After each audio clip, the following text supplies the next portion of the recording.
Everything happened so quickly, I couldn't believe what she said she did. Honestly, I knew I was in big trouble when I saw them leaving the cruise ship arm in arm, but hearing it from her was unbearable.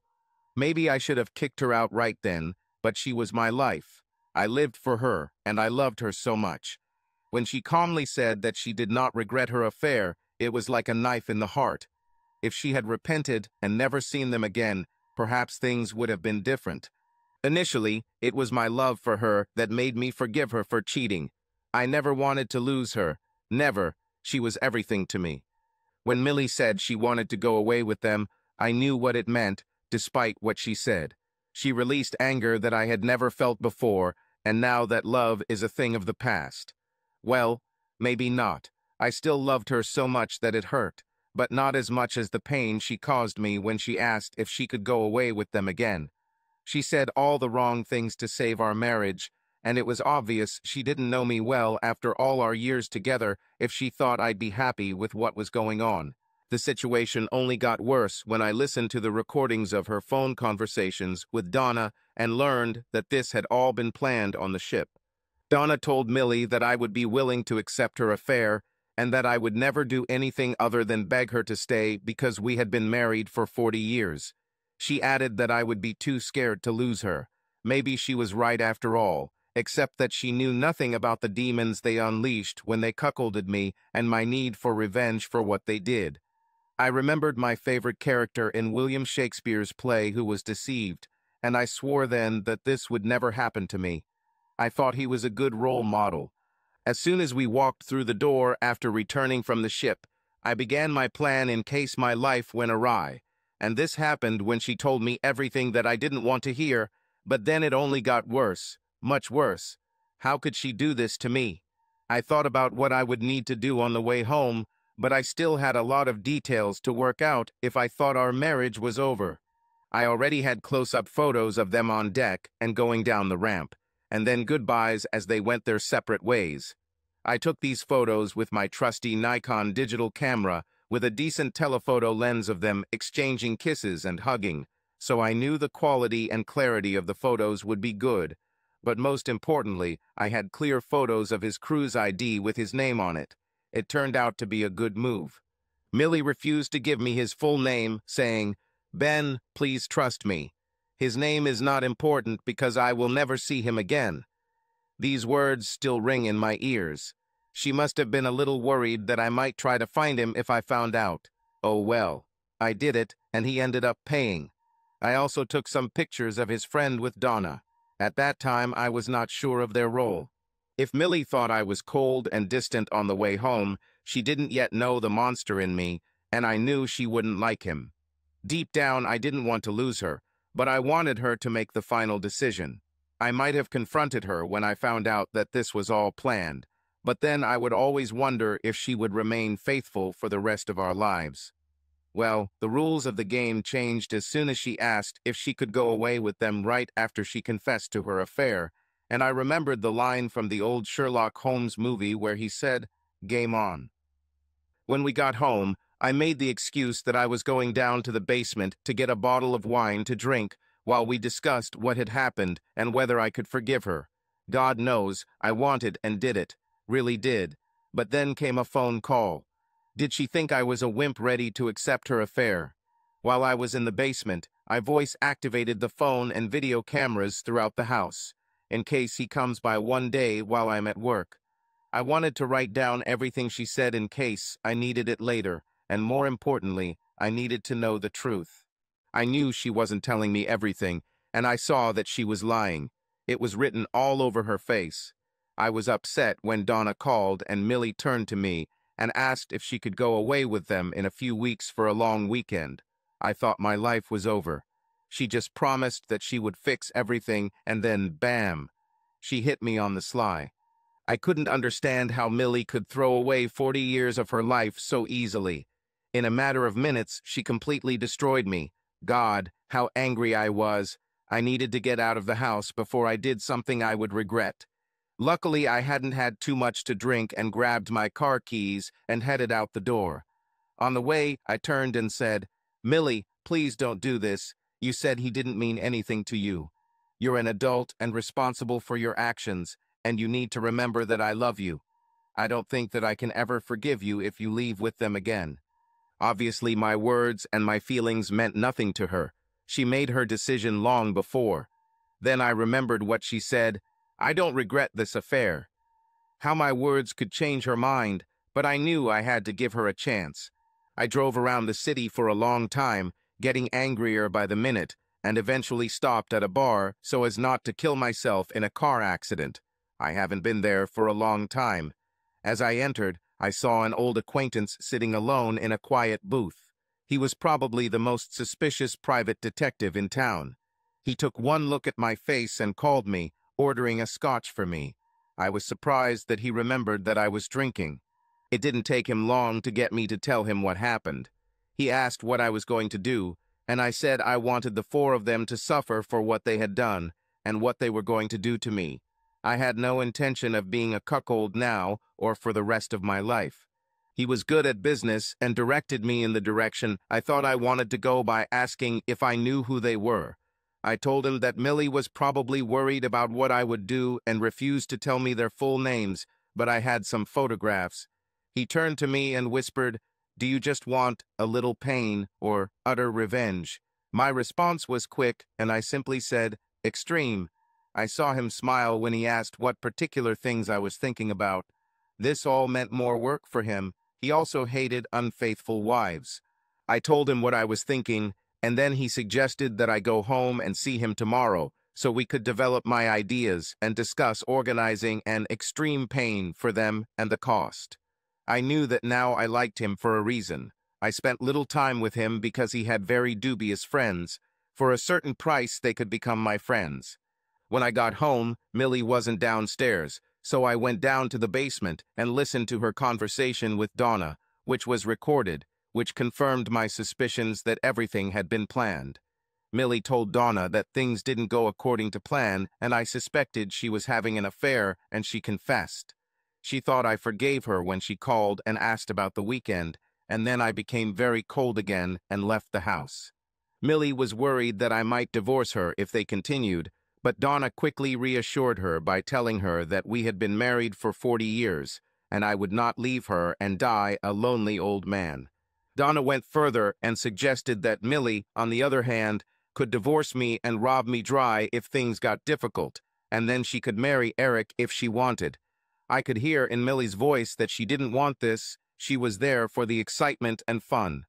Donna finished by saying that she knew me well enough to know that as long as Millie didn't deprive me of sex, I wouldn't complain. I was just a man.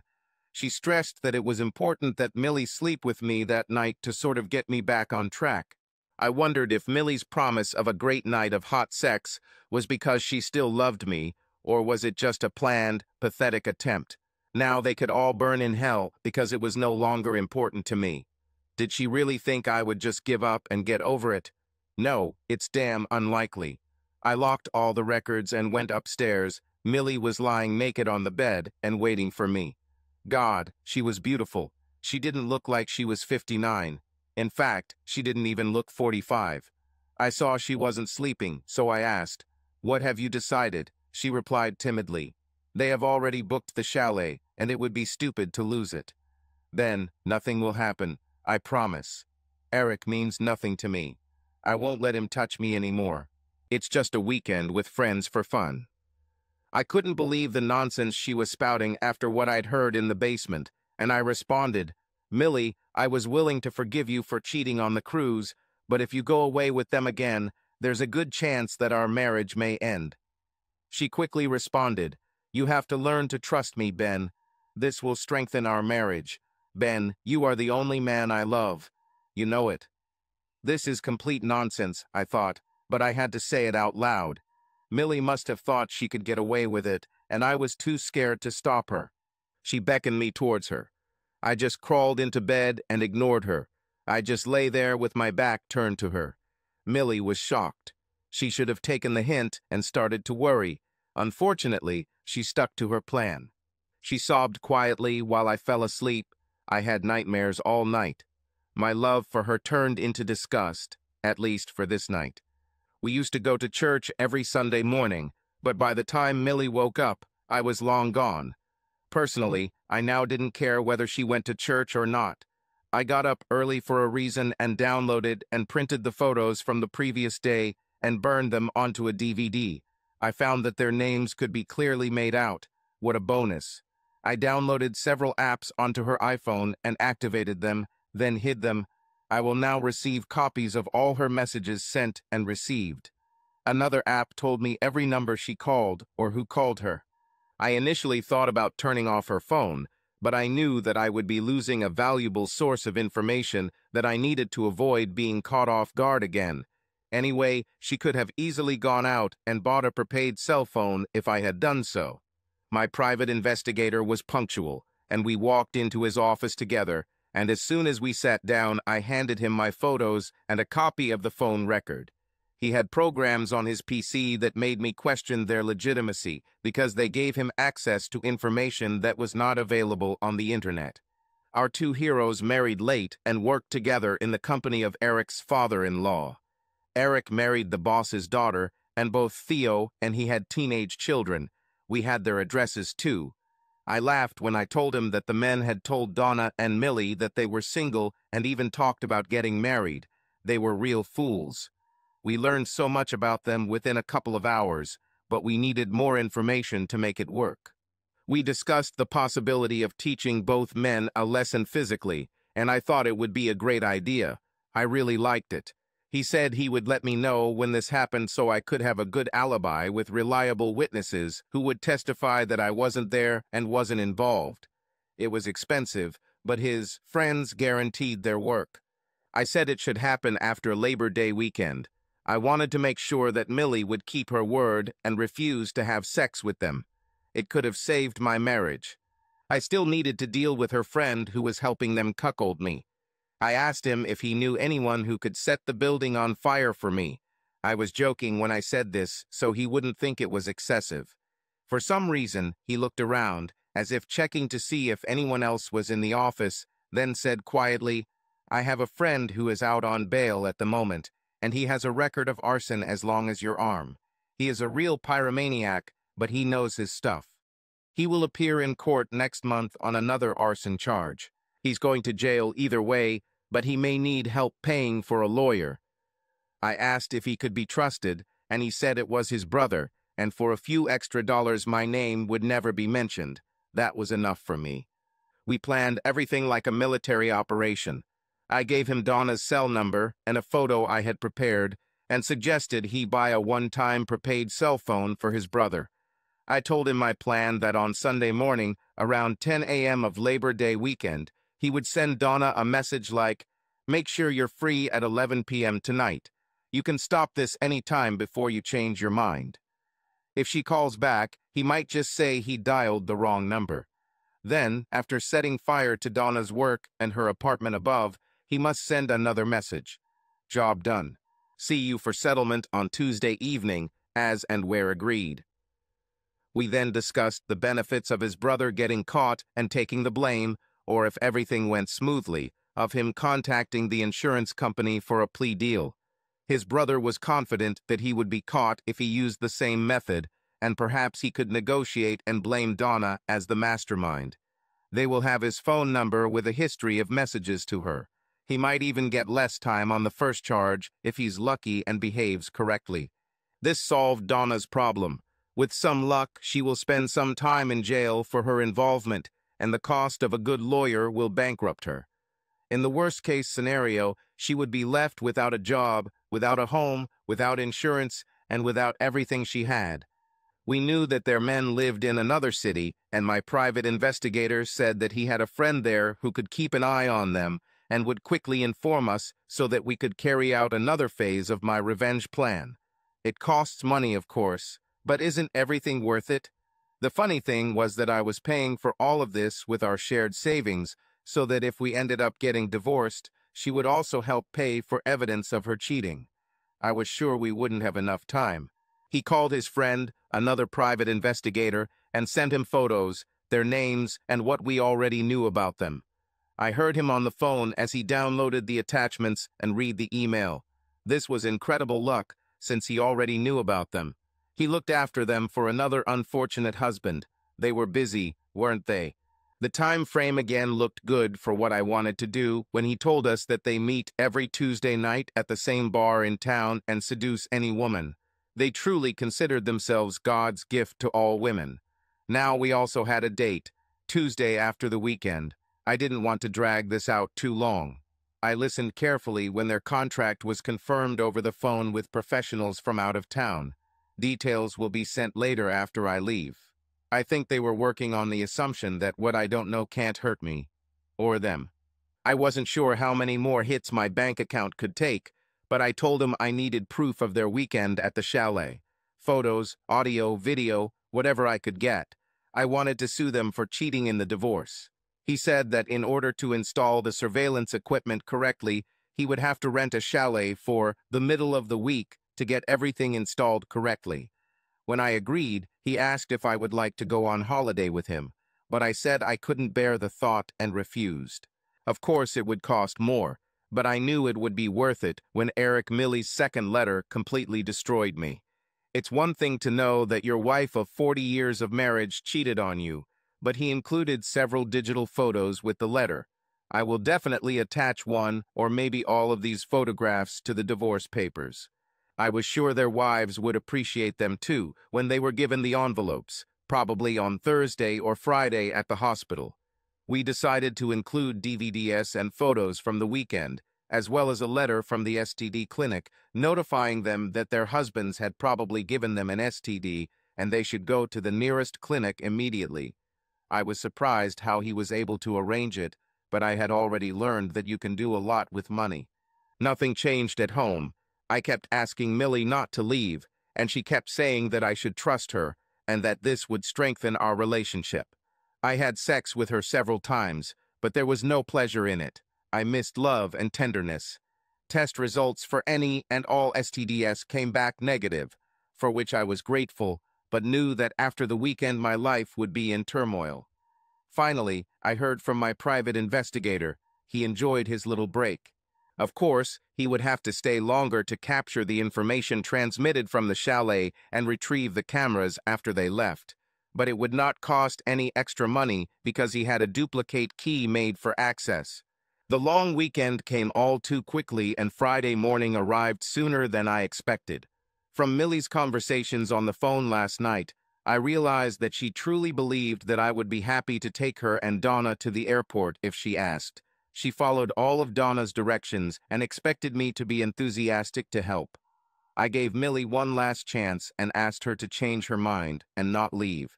She said it was too late as she had already packed and everything was booked and paid for, so I needed to trust her, and she would fix everything when she got home on Monday night.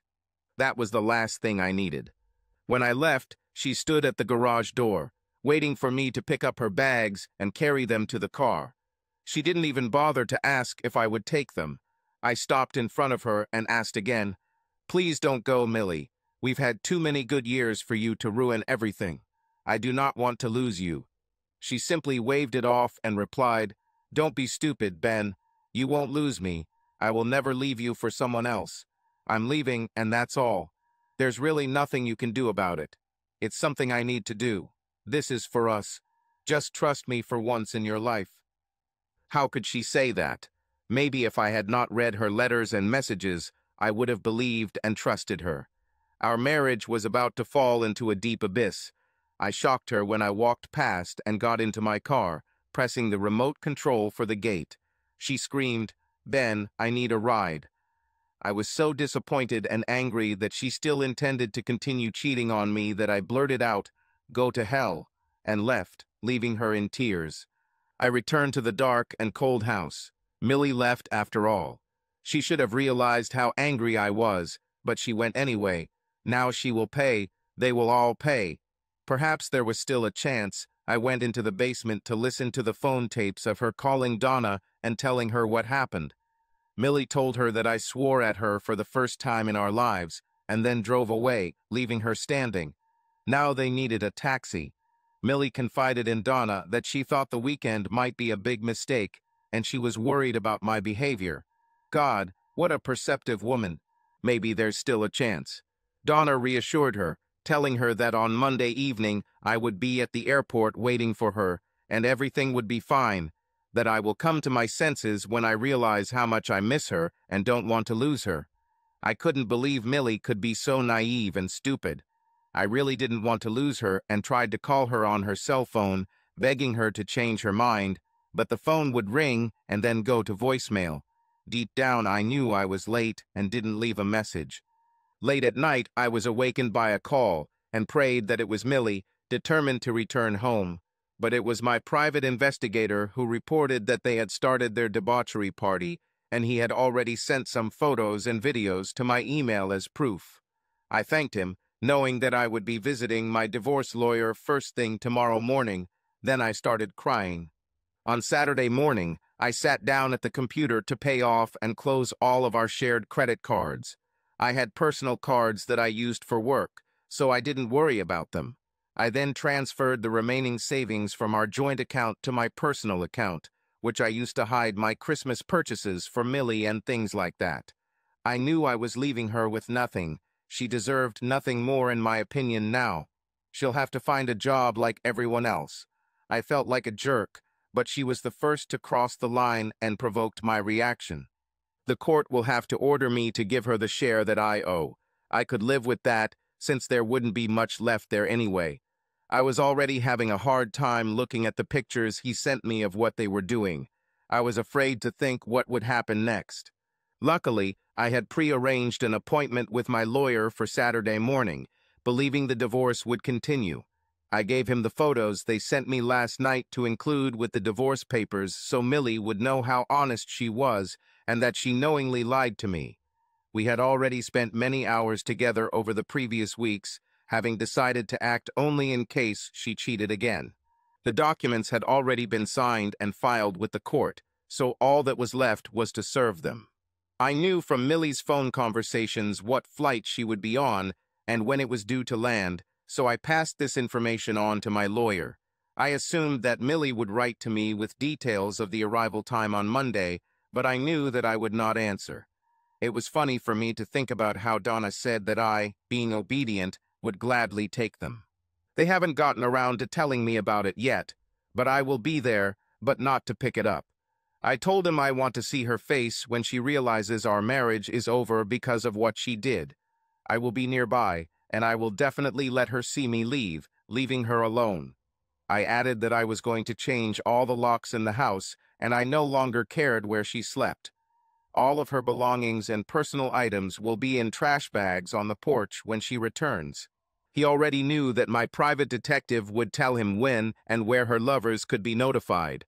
We couldn't tell him, of course, but I knew it would happen in the hospital, probably on Thursday or Friday. We weren't sure. I guessed that my lawyer would also guess if it was one of his friends. Whenever that happened, we had to make sure their families and bosses were with them when it happened. I didn't expect the rest of my life to be like this, if Saturday was any indication of how I would feel. Sunday was just as bad until our widowed neighbor knocked on my door. Vicky had seen me upset through the window earlier that day and came to see if I was okay. I was honest with her, and my eyes began to water as I explained that Millie had left me to spend the weekend with two men. I begged her every day for the last 3 weeks not to go, but she insisted. I also told her that Millie said she didn't regret having an affair on the cruise. Vicky asked if I was sure, and I showed her a very revealing photo from Friday night. I'd known her long enough to know she wouldn't be offended, and I told her I was going to file for divorce when Millie got back to the airport on Monday night because she'd left with them again. Vicky put her hand on mine and told me that she liked me, and if I got lonely, we could come to some kind of agreement. She then surprised me by saying that her younger brother, a policeman, and his wife were coming over for dinner, and that she had enough food and hoped that I would join them. I had met them before at her husband's funeral a couple of years ago and got along with them. In any case, I couldn't refuse the offer of a delicious dinner. We were enjoying the vintage port I had brought when we heard a fire truck siren in the distance, and I looked out the window to see a bright orange glow to the north. I realized that I had forgotten about the fire and accidentally received the perfect alibi. It must have burned hot as it had been burning for a long time. On Monday, I couldn't resist driving past what was left. I must admit that the work was done well, and all that was left was smoldering ruins. Vicky must have been worried about me, and we spent the rest of the day just walking around the park and talking about what Millie had done on the cruise and on her weekend. She asked how I knew so much, and I told her that Millie herself told me what happened on the cruise, thinking I would like it, and then the private investigator revealed the rest of the details. We had dinner at a nice restaurant in town, and I told her I needed to take care of business, and she understood. I drove her home, and she gently kissed my cheek, trying not to scare me. Her intentions were clear. She was very lonely, and a lot of time had passed. Her left hand touched my other cheek, and she reminded me that she would be there for me. She knew from our conversation that I still loved Millie. As much as I wanted to see the pain on Millie's face when she realized how stupid and selfish she had been, I dreaded the moment when she was served with the divorce papers. But I was there. The only thing I was more afraid of was looking at all the evidence of her cheating when my private investigator returned. During the day, Millie sent a message with details of their arrival, but I did not respond. I was at the airport early and quickly established who would be serving the divorce papers. He was wearing a black suit and tie and kept looking at the arrivals board, then at his watch, and finally at the photograph in his other hand. Suddenly, I saw her and knew that she was enjoying herself. I watched her laugh with Donna as they walked out of the security area together. She looked around, looking for me. Donna promised that I would be there to welcome her with open arms. I know she saw me. Her face lit up as she thought that everything Donna had said was true, and that now everything would be even better after what she had done over the weekend. She now had the best of both worlds. She had just raised her hand to wave at me when the bailiff came up to her and spoke to her.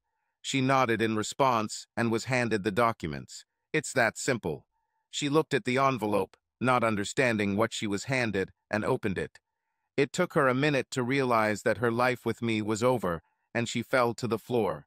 Like a good husband, I stayed by her side to make sure she was okay while people crowded around her. I still wanted her to see me turn my back on her and walk away. Soon she was sitting on a chair, drinking water that a caring airport employee brought her. I watched as she flipped through the papers again to make sure they were indeed divorce papers, and then pulled out one of the many large photographs from Friday night and saw that I knew what she had been doing all weekend. She realized that she had completely broken my trust after she promised every night since returning from the cruise that no one would touch her and that I could trust her. Millie was now crying as she called me, and I saw Donna looking for me among the crowd of families waiting for their loved ones. I knew Millie could see me. She recognized me immediately and watched as I slowly shook my head, turned my back to her, and walked away. She kept calling me. It was so pathetic to hear her pleas for forgiveness and declarations of love. The part of me that still loved her wanted to curl up and die as I left the building. Turning around, I saw that she was still crying, maybe for the last time. Now I hoped that she finally understood the pain she had caused me. I will never forget the look of complete agony on her face. I'm not sure, but I felt a small sense of satisfaction before I got to the car, knowing that Donna would soon find out that all she had left was her suitcase, and she might soon be wearing an orange jumpsuit in prison. I was in the car and driving home when my cell phone started ringing. He rang until I answered, when the house was securely locked. Even the shutters were closed. By then, I was ready to hear her pathetic excuses. Of course, I heard everything you would expect from a cheating wive's guide, if such a thing existed, about how sorry she was and how she would never leave without me again. Of course, Eric and Theo meant nothing to her. It was just for the sex. She would never see them again. She did this for us to improve our relationship. God, she was so predictable, and cried, saying that she wanted to save our marriage and was ready to do anything to atone for her guilt. She said she regretted what happened this time, but she was 3 days late. I was about to hang up without saying a word, but I needed to speak up and try to make her understand what she had done. So I said, "For 3 weeks, Millie, I've been trying to tell you that if you leave, everything will change between us, and you remember, I repeatedly begged you not to leave, but you did not listen to anything I said, so now you will pay for your adultery." God may forgive you, but I never will. I forgave you the first time, and you must have mistook my love for weakness on my part, but not a second time, Millie. Now there is nothing that can be saved." I knew I was lying when I continued, "There is nothing to save. You destroyed everything we had, including our plans to spend the rest of our days together. You just wasted 40 years. What a good deal, Millie. You traded 40 wonderful years for 3 days of betrayal. Just remember, Millie, I wasn't the one who thought it was okay to lie and cheat. Millie, I know you left expecting some fun. It was so wrong. You promised me they wouldn't touch you again. Oh, before I hang up, did you know that Eric and Theo are married and have children?" Before I hung up, I heard her scream, "Oh no." My phone kept ringing, and I knew I would answer it again soon. The house was in darkness, except for the security lights coming on when the taxi pulled up to the house and Millie got out, walking to the door. Luckily for her, a taxi was waiting. She tried to use all her keys several times before realizing she was locked out. She knocked on the door and began to cry again, begging for forgiveness. I was sure that all the neighbors woke up and heard her pleas. It was so difficult, but I didn't answer. I heard Donna call for her, and she got back into the taxi. She must have thought she could stay with her. I let the phone ring for a few more minutes so they could get to the scene of yesterday's fire. I checked the travel time in the morning, then answered again. Donna was really upset and was cursing like a cobbler in the background. Millie was still crying, saying that now they had nowhere to go since Donna's apartment was completely destroyed by the fire. I wasn't sure what she expected when she asked if she and Donna could spend the night at our house. I just laughed and hung up. The taxi returned not long after, and they unloaded their bags. I had turned off the security lights by then, so they were in semi-darkness after the taxi left. That's when Millie saw trash bags full of her belongings lined up together on the street. She knocked on the door and started crying loudly again. If she thought that this was all her punishment, she was very mistaken. Vicky knew this was coming. She warned me what Millie would be like. She heard Millie crying and called to her through the fence. She already knew what Millie had done, but obviously she felt sorry for her. I wasn't sure why at the time, but I found out later. I overheard Millie explaining that she was away for the weekend with a friend, and now I was kicking her out. I couldn't believe she still couldn't tell the truth. I heard Vicky tell Millie that she and her friend could stay until Friday, but then her family would come over for the weekend. Millie and Donna thanked her and dragged their suitcases towards her house. At least now everyone could sleep, if they could, of course.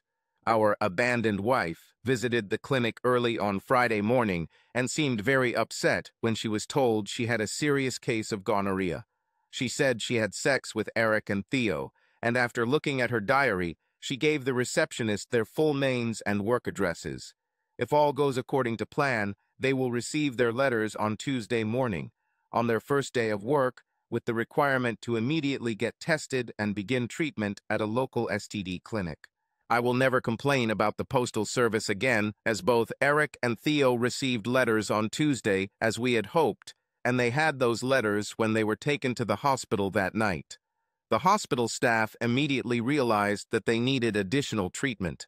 Our abandoned wife was about to start her vacation using my money while taking her medications. I called work and took a week off in case Millie and Donna decided to try to break into the house. Vicky told me that Donna thought I was a vindictive bastard and blamed me for burning down her job and apartment. Vicky stood up for me and explained that I was with her all day Sunday until late at night. Millie became very quiet, realizing that there would never be forgiveness and that her friend and former neighbor Vicky had already started flirting with me. Eric and Theo visited the clinic as soon as they could on the morning of the notification. They were panicking about how to tell their wives, and they needed to know for sure whether they were infected.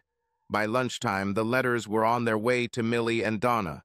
Somehow, letters for their wives were sent to my lawyer by mistake. It's amazing what you can do for little money. I knew the letters were coming, so on Tuesday morning, I suggested to Vicky that Millie and Donna's mail be redirected to her house for the week, as I wanted nothing to do with them. I knew the police would soon find out where Donna was when our arsonist complained that she had broken their agreement. Wednesday turned out to be a very bad day for Millie and Donna. Vicky told me they were shocked and both cried when they received letters demanding they go to an STD clinic and get tested for gonorrhea. Since they both didn't have cars, Vicky offered to give them a ride, but she needed gas along the way and Millie wanted to pay to thank her for her hospitality. I followed at a reasonable distance and saw Millie return to the car crying, and then Donna came out and paid. Vicky was a great source of information and later told me that Millie was shocked to realize that I had completely cut her off from money and credit cards and that she now had to rely on others for everything. She was still in denial and kept telling Vicky that she was sure I would take her back soon and that she would find a way to repay the favor.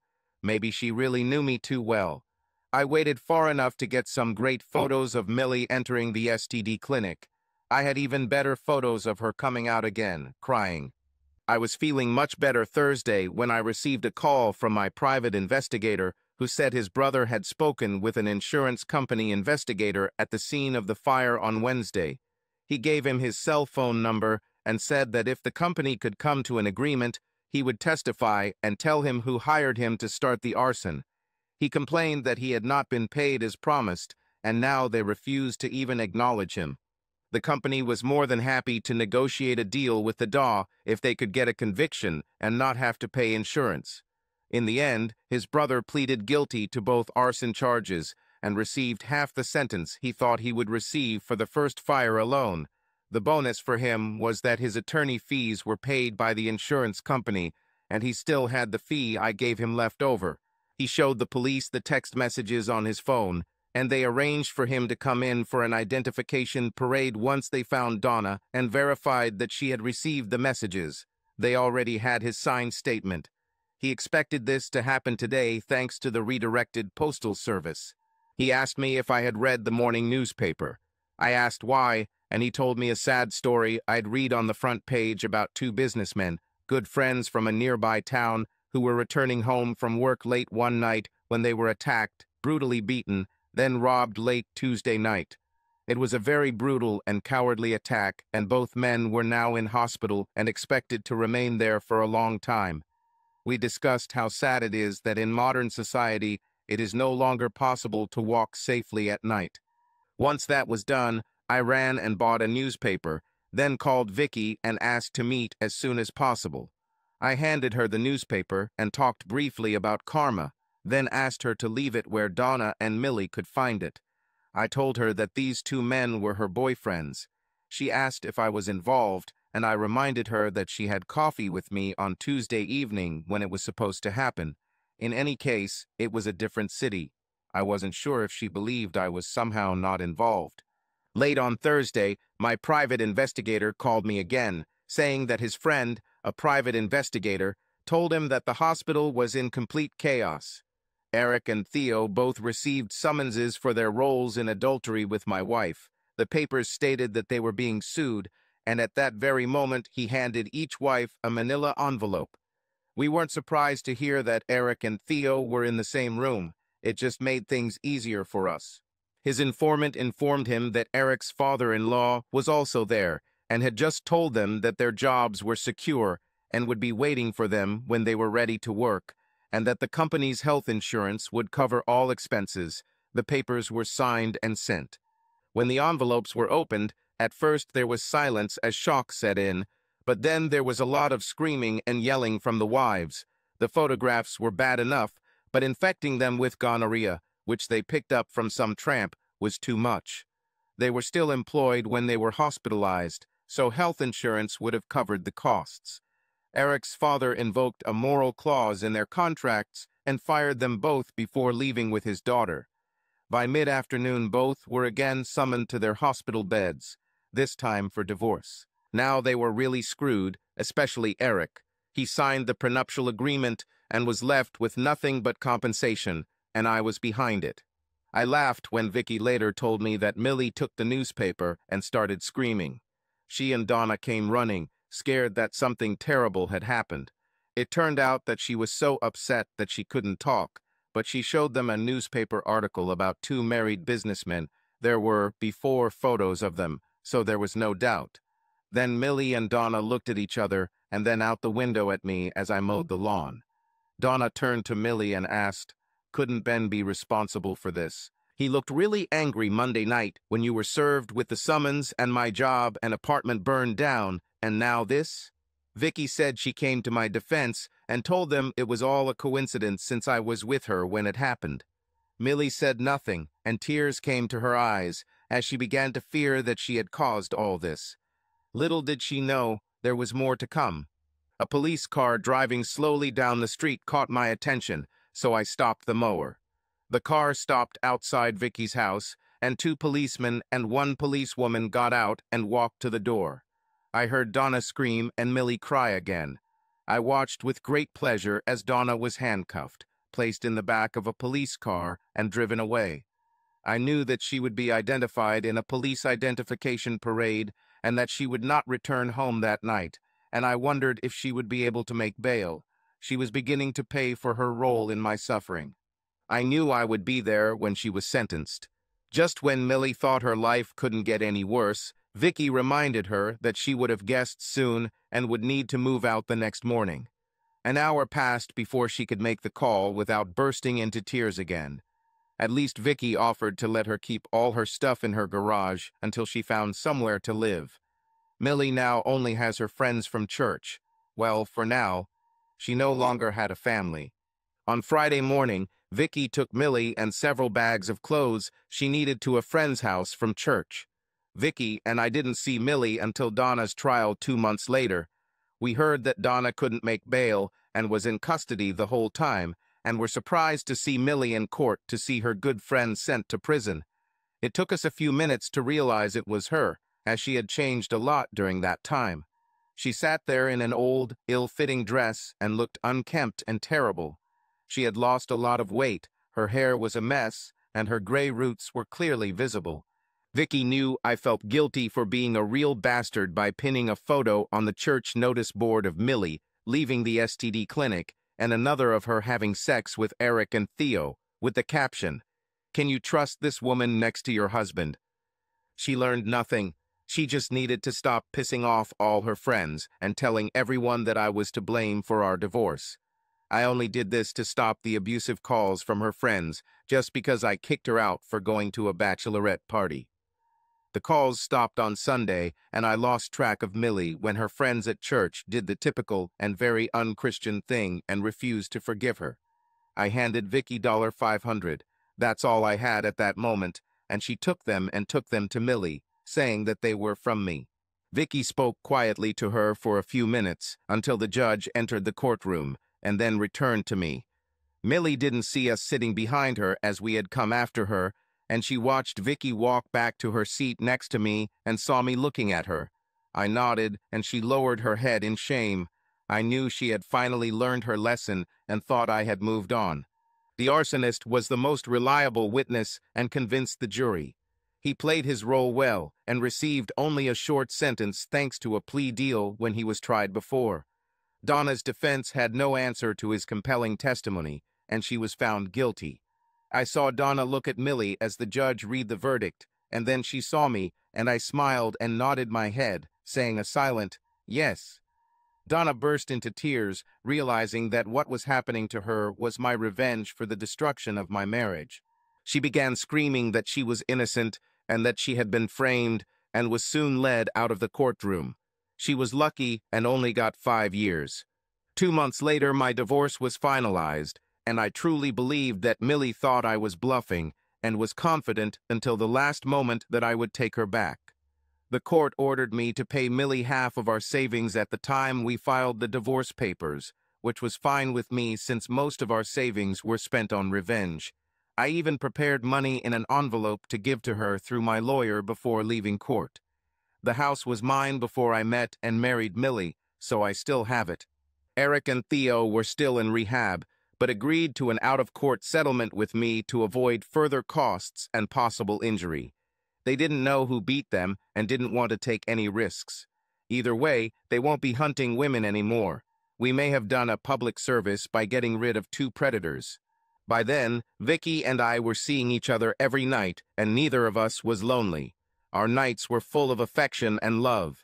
She practically moved in with me. Her family quickly accepted me as a new partner, and we acted like young lovers at times. Vicky was willing to accept that deep down I still loved Millie, but she knew that this feeling was fading every day. I knew that she also missed her husband and still loved him, so we were willing to put up with it. We had each other and didn't feel lonely. Vicky ran every morning and woke me up to see if I wanted to join her. I tried it once and told her she was trying to kill me. After that, I gave up running, but I always prepared breakfast for her return. One morning, about 3 months after my divorce, she didn't return from her run. I waited and waited while our breakfast cooled when I heard several sirens break the silence and stop about a mile away. Of course, this could not be true, but I knew that something was terribly wrong, since she was never late, and in the mornings you could set your watch by her. I rushed to the car and drove like crazy to look for ambulances, knowing deep down that it could lead me to Vicky. A policeman stopped me. I saw an accident at the intersection ahead. Firefighters and paramedics worked near a large van overturned on the sidewalk. I left my car there and handed the policeman the keys as I ran past him. I think he knew why I was running because he bit his lip and lowered his head. I pushed my way through the crowd of onlookers who had gathered to see what had happened, and suddenly I saw Vicky lying on the ground in front of me. She was hit by a van and thrown, and when it overturned, she was pinned underneath it. The other car was on the other side of the road. I saw blood everywhere and knew she was bleeding heavily. I heard them say that they were waiting for a mobile crane to lift the van. I looked at one of the medics who was working on her. She called my name when she saw me there. He just bit his lip and slowly shook his head. I sank to the ground next to her, and, as I lowered myself to be close, I placed my hand under her head. I held her and said, "I love you, and I'm going to make you an honest woman. Will you marry me, Vicky?" She must have known that she was dying, and with great difficulty she said, "Ben, that would be bigamy, because my husband is waiting for me. I will be with him again soon." I cried as she whispered to me, "Please forgive me. I've been so selfish all these months, keeping you all to myself. I have to go. You have to promise that you'll find Millie and take care of her for me. She really loved you. Most of all, and still loves. She has no one, and I secretly met with her every week in the city and gave her money, and she admitted to me that she finally realized that she was stupid by listening to Donna. She was sincere. She regrets what she did and was sure it would strengthen your marriage. In the end, she realized how much you suffered and was full of remorse." I replied, "Vicky, there is nothing to forgive. You have my promise. I love you." Then she smiled slightly and closed her eyes, and when I kissed her lips, she stopped breathing. I wasn't in her will, but that was fine, and even though we were already living as common-law spouses, I didn't challenge it. We never changed our wills. Either way, she was now with the man she truly loved. Her family was kind to me and included me in the celebration of her life. Through her family, I learned why she felt this way about Millie. She did something similar to her husband many years ago, but they overcame all the pain and resentment. Strangely for them, it made their marriage stronger after all the anger went away. I took a leave of absence for family reasons and did not leave the house for several days. I really missed Vicky and her laugh and got sentimental when I thought about her last seconds and what she said to me. I felt a big emptiness in my heart and thought about Millie and how much I missed her and how much I missed Vicky. I'm not sure why or how, but I found myself driving in the city and stopped at a traffic light. Something made me look to the left, and I saw an old woman walking down the street. Her walk seemed so familiar, and then I realized it was Millie. She had lost a lot of weight, her arms were covered with bruises, and her eyes were black. The sleeve of her old dress was torn, and people avoided her. The traffic light changed, and the car behind me honked its horn, so I drove on, but turned left onto the next street and waited for her. I watched her approach, and she kept looking around as if she was afraid she was being followed. I got out of the car and realized she didn't see me and pretended to bump into her on the corner, but then caught her to stop her from falling as she was very weak. When she fell, she looked up and saw me and burst into tears. I saw that the sparkle in her eyes had disappeared. She was dirty and unkempt, and I doubted she had been at the women's shelter where she was supposed to be for several days. I helped her get up and led her to the car. She resisted at first, but was too weak to stop me from putting her in the passenger seat. Then I walked around the car and sat down in my seat. I turned and saw her looking at me. Neither of us said anything for a few minutes. Then I said, "Did you know Vicky died?" She replied, "No." Then she burst into tears again. I suggested hot chocolate, knowing it was her favorite drink. She refused to go to the cafe with me. I think she was too ashamed. She really smelled bad. I went in alone and ordered hot chocolate in takeout cups and toasted ham, cheese, and tomato sandwiches and hot fries. She loved them too. I planned to go somewhere quiet and eat with her, but when we arrived, she had already eaten everything. She was hungry. When she finished eating, she sat quietly for a few minutes. Then I asked what happened to her. She lowered her head and said, "I'm so sorry that I told everyone those lies about you. I tricked them into calling you, hoping you'd feel guilty and take me back, but it backfired on me. I never thought that you would do this to me. I didn't think that what I did would hurt you so much. Even though I still love you, I know that we are finished now and I deserve everything you have. I did by attaching those photos in the church.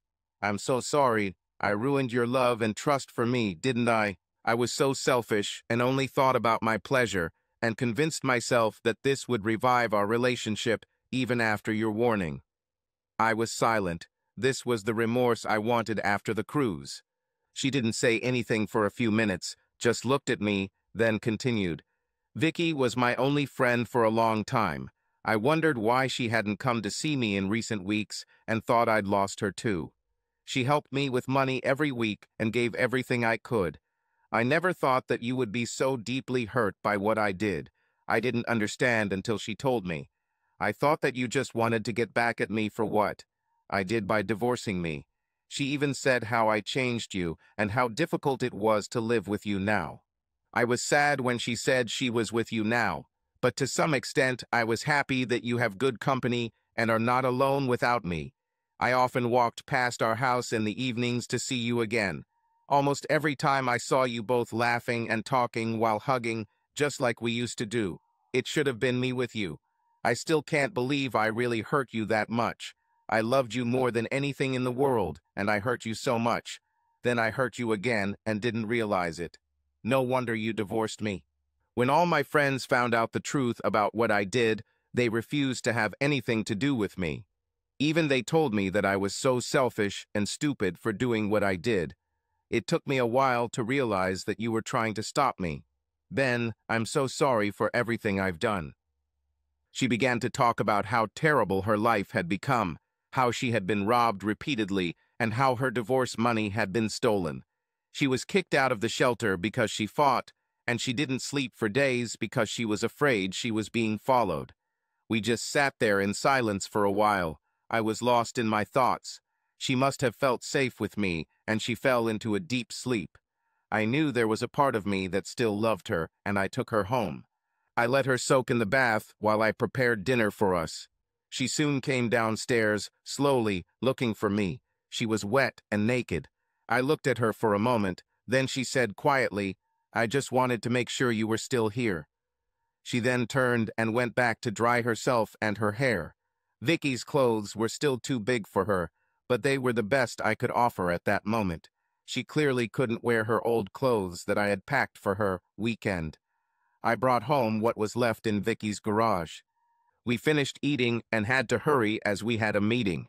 She reluctantly walked into the doctor's office with me. Then I realized that he went to the same church as her and could see pictures of her. While he was feeling and examining and taking blood samples for tests, he asked if we were back together, and I just shrugged. I honestly didn't know. Deep down, I probably knew, so he didn't say anything. He didn't tell us anything we didn't know, and then said the STD test results would be back in a week. Millie looked stunned and turned to me, complaining, "But Ben, I told you no one." I interrupted her and said, "Millie, it's a matter of trust." She knew she had destroyed my trust in her and lowered her head. Plus, I didn't know if she was taking her medications correctly when she was being treated for gonorrhea, but I didn't say that. Then I added, I'll take the test too, because I was with Vicky. I saw tears, but she didn't say anything. Millie fell silent again, slowly realizing what I had said. I think she hoped that I would take her back unconditionally. She now realized that she had a long way to go and remembered what Vicky had told her about my demons that she had released and how I had changed. We went to her old hairdresser. Fortunately, they were able to find time for her, and they worked wonders on her hair and removed the gray hair. She began to look more like the old Millie. We then went to the mall to buy clothes. She only had Vicky's clothes left in my closet, and they didn't fit her. We didn't buy much as I was hoping Millie would gain weight once she started eating healthy again. Back home, we sat watching TV, and I went down to the basement to get a bottle of wine to drink while we waited for dinner to cook. I turned on my phone and security cameras and chose a good red wine. I really wanted to trust her again, but I knew it would be a long road. I was seriously injured. We were sitting on the couch watching a DVD together, and she snuggled up to me and I could hear her quietly crying. I didn't want her to suffer again. My revenge was complete. I wanted her to stay, but I didn't know how to approach it. Perhaps we needed to meet again, like we did a long time ago. Then I had another idea, and after a while I said, Millie, I need a housekeeper. I can't afford much after our divorce. I heard a sob when I said the word divorce, then continued, can we try to make things work again and see what happens, okay? She was silent for a while, then finally answered, where will I sleep? I didn't think about it in advance, so I decided to answer the question with a question. Where do you want to sleep? She must have already made up her mind, and answered hopefully, with you, if you please, Ben. My demons were still at large, and I had concerns about STDs, and I responded, how about a guest room until the test results come back for both of us? And if they come back clear, can you sleep with me again? She was just beginning to realize how much I had changed, as Vicky said. She wondered if she could ever win back my trust, or maybe it was like our marriage, a thing from the past. The first few weeks were very quiet as we began the long journey of regaining what we had lost.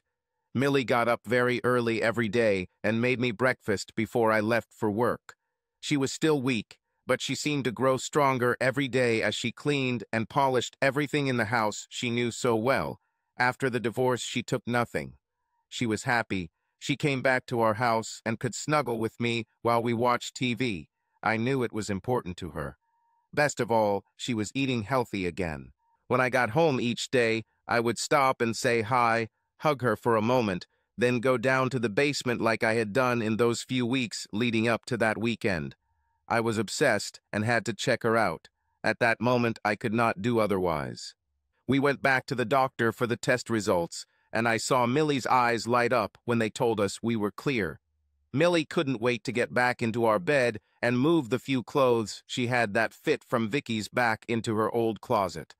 At first, she used one of Vicky's nightgowns, but I was still sleeping naked, and I realized that I couldn't make love to her, so I didn't do it, but every morning I woke up to find her naked too, pressed against me, and her hand was on me. For the first time in months, I slept peacefully.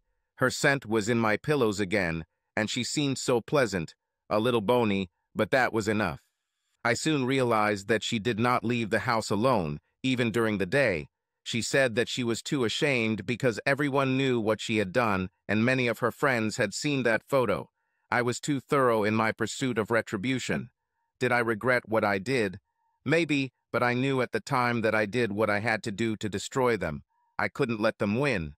Moreover, I compensated for what Shylock was deprived of. We were sitting together watching TV one evening about a month after she returned home, and I realized that I had never lost my love for her. She has always been with me. I hugged her lovingly for the first time in what seemed like an eternity and pulled her close to me, and she hugged me tightly. I heard her cry quietly, knowing that I had overcome another one of my obstacles. I told her that I really missed her and our old life while she was gone. I then added that I wondered if it was over now and accepted that it might never be the same after what happened. She cried louder now and admitted that ever since it happened, she had been hoping and praying that we would get back together and that she had never stopped loving me. I explained that we were both different now after what she had done, and if we had any hope of a meaningful reconciliation, perhaps we should consider going to marriage counseling. Perhaps I shouldn't have said marriage, because she lifted her face to kiss me on the lips. I just shook my head and turned away. I knew I was in trouble. Perhaps I needed help more than she did.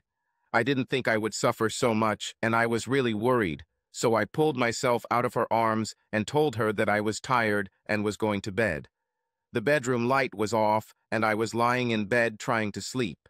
Every time I closed my eyes, I saw her cheating on me over and over again. I don't know when I fell asleep, but another nightmare befell me. I felt bad for waking her up. I told her about it. She said it was already 2 a.m. and that she was awake, and that I had been screaming at her all night in her sleep, and she heard me and what I was saying. My head was full of mixed emotions. I got out of bed and went to the guest room and fell on the bed. This morning I woke up hugging Millie. I had to stop and think about why we were in the guest room, and then I remembered what happened last night. I disentangled myself from the hug and soon got into the shower. While I was showering, I reflected on the night before and knew that I needed help to deal with my problems. My suggestion of attending counseling must be implemented if we are to have a future. I kissed Vicky with pleasure. I couldn't do the same to Millie after her betrayal. I couldn't understand why I felt this way. I didn't tell Millie that I was going to counseling twice a week, and she never asked why I was coming home later than usual. It soon got to the point where the consultant demanded Millie's presence at the sessions, and we both took turns talking about what had happened. Of course, I could not tell everything about the arson or beating, but I enjoyed telling the consultant how much I enjoyed the pain that others experienced. If Millie was shocked that I took her betrayal so badly, she was completely stunned by the degree of hatred I felt towards everyone involved in my misfortune. I was frank and told him in front of Millie that I had recorded all her phone calls and knew in advance about all her deceptions. I told her how I hoped our love for each other would make her realize what she was missing and not move away with them, but I came home to an empty house. It was hard for me to describe my horror when I saw all the pictures and watched the DVD of the woman I loved acting in ways I had never seen her before, letting them do things she said we couldn't do, and how I still see visions of what she did.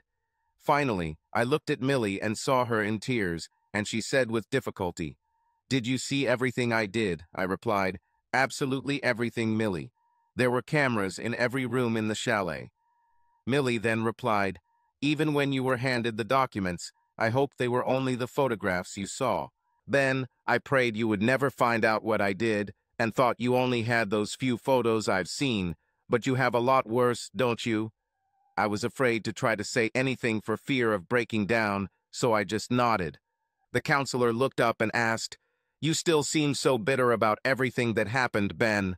Why did you invite her back into your life? You still seem so unapologetic at times." I answered in the only way I could. Her infidelity cost me my wife. How should I feel about it? Part of me never stopped loving her. The other three paid a huge price for what they did, but what they paid was not enough. Really, but so did Millie. We all suffered, even I suffered in different ways. We lost our marriage, all her friends, and on top of that, she ended up in a living hell for who knows how many months. I want to learn to trust her again and love her completely. Get to know the new Millie until I'm sure she'll never do something like that again. Maybe one day, who knows what will happen if we're lucky. He continued, "But if you still loved her, why did you divorce Millie and make her suffer? Did you have anything to do with what happened to the other three?" I wondered where this person was coming from and stood up saying, "I divorced her because she betrayed me.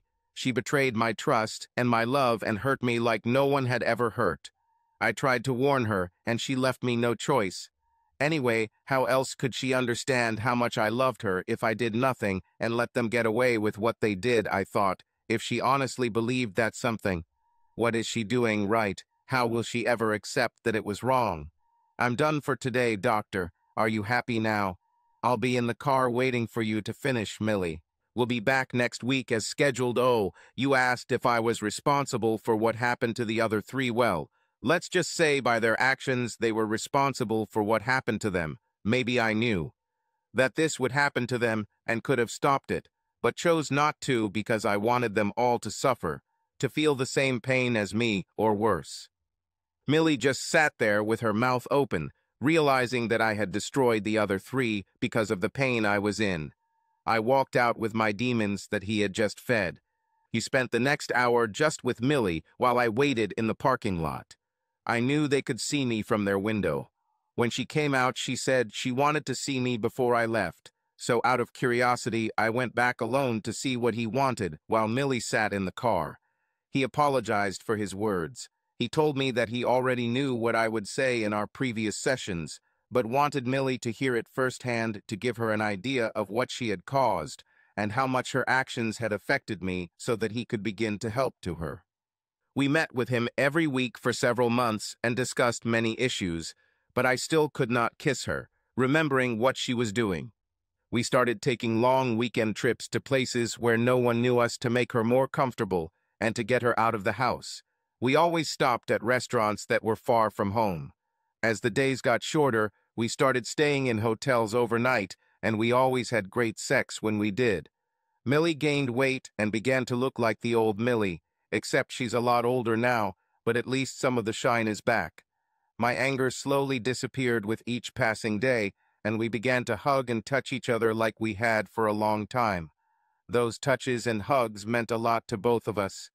One night, after we made love, I kissed her tenderly on the cheek, and then, without thinking, I kissed her on the lips, and she hugged me. She immediately understood the significance of this and began to sob quietly as we simply hugged and lay entwined in each other's arms. One Sunday, the doorbell rang. I opened the door as our only visitors now were Mormons or Seventh-day Adventists trying to save our souls. I was always polite and talked to them for a few minutes. They believed in what they were doing and did not harm anyone. Imagine my surprise when I opened the door and saw friends from the past before our divorce. We met them through Millie's church and hit it off immediately. I haven't seen them since I locked her up. I probably could have kept the friendship, but I didn't, so I couldn't complain that they didn't come to see me either. I invited them in, and we all stood there trying to think of what to say for a few minutes before I invited them to sit in the living room while Millie and I made coffee. I heard them whispering. She felt uncomfortable and wanted to leave.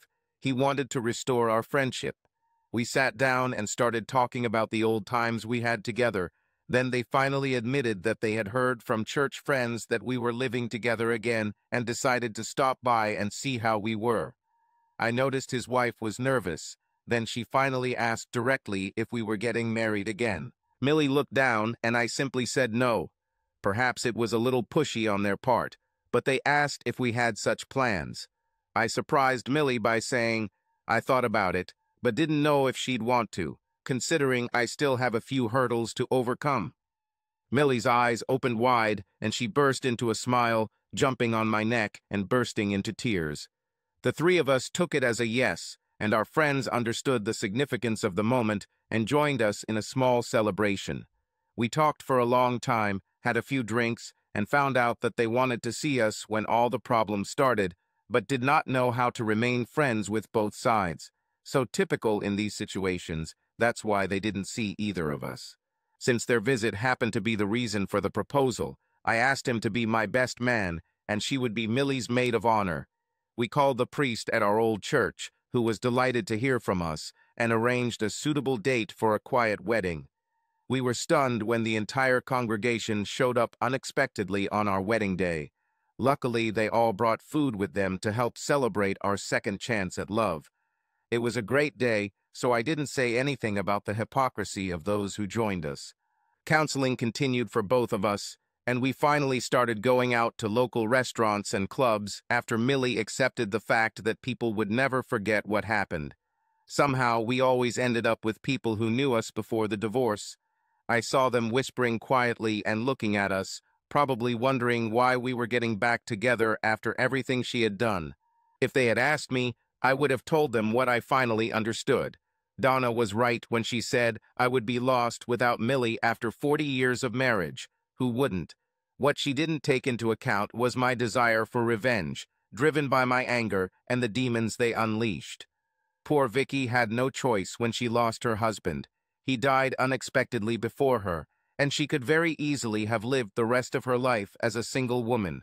She lived alone until, fortunately for her, Millie made her mistake. I didn't think I could ever replace any of the women I had in my life. I loved both. I had a choice, and I didn't want to be alone at my age, as if anyone would be interested in me at all. Old Millie paid the full price for her mistakes and stupidity, and she was gone forever. I got to know the new Millie, and when I felt I knew her well enough, I wanted her to be a part of my life again and married her. She became much more attentive and tried to please me in any way. Of course, I still had my issues, but they seemed to be slowly disappearing as my demons that my first wife had released were slowly locked away again. Counseling has helped both of us tremendously. Millie learned to live without some of the pleasures she used to take for granted when we made love. I know that I am now so close to breaking the final barrier. Maybe, as Christmas approaches, I'll make a huge effort and make love to my new wife completely, as I should.